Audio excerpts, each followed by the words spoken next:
carburetor. See if I can get that off and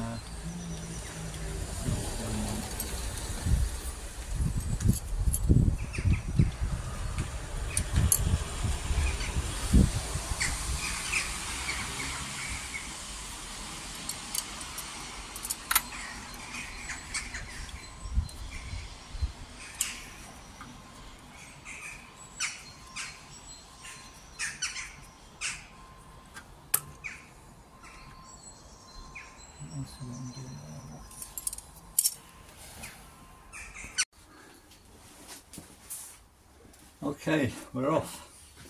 And this is something I cannibalised for a different project. It's 14mm, but it more or less fits that. For getting that back nut off, which is very difficult to get to. So I'm going to give it a whiz in, just put the whole thing in the ultrasonic for 15 minutes. Hot ultrasonic with washing up liquid. And just get rid of the external dirt. Stop it dropping inside. Not really very good with carbs, but we'll have a go and see what happens. Right, let's have a look at this now. Looks a bit nicer, doesn't it? I've looked at one of these cars before, very similar to this. And one thing somebody pointed out to me, that this jet down the middle here, that screws into a very thin tube. And the tube often breaks out if that's tight. So I might leave that one where it is. We'll see how we get on.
That's marked with top, which is quite useful.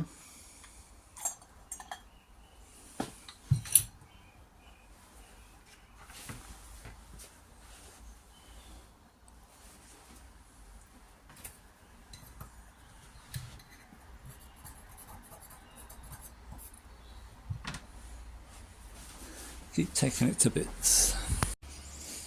I've just watched a really good video. I'll try and put a link in the description of a fella explaining what all the different circuits are on these Solex, and I'll put a link in the description if I can find it. It explains what everything does, and this is the idle. It's the idle jet, I think he calls it, and this is the air intake for the idle circuit. And he explains where all the channels go. I'm not going to ramble on about it because I can't remember.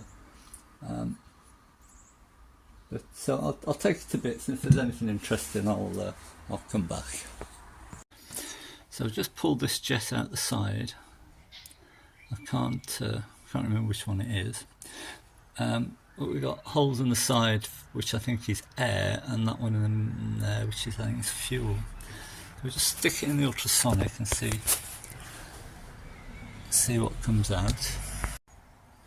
This will make a bit of a racket when I turn it on.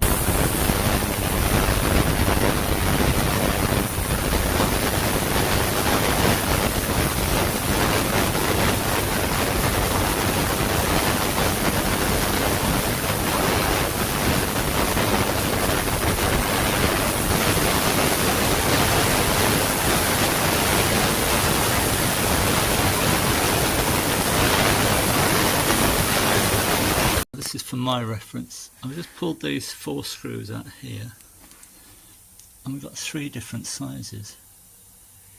It's a bit weird, but that's how they came out of there. That's as far as I'm stripping it there. This, I did try and undo this, where is it? This, and it just turned and turned, so whether that's just that pushes on somehow, I don't know. But I've blown it all through, and that all seems good, and all the gaskets are good. So I'm just going to put that all back together now, and then I'll have a look at taking that needle valve out and see if everything's alright there. This is slightly odd. This is the inlet valve, the float comes up against that, but it's stacked with all these fibre washers. That must be a way of them trying to adjust the height of the float. And this float seems to have this sort of lead, whatever it is, in the middle. So that's been messed with. That doesn't look right there to me. But oh, if it works, it works. And back together. No bits left over. I just want to connect up that end to where it goes before I nip this up. That I should probably remake that one. A little bit gnarly, but the rest of them were okay. And it wasn't that bad inside there. But you always think it's going to be full of rubbish. Bit of muck there, but that won't hurt.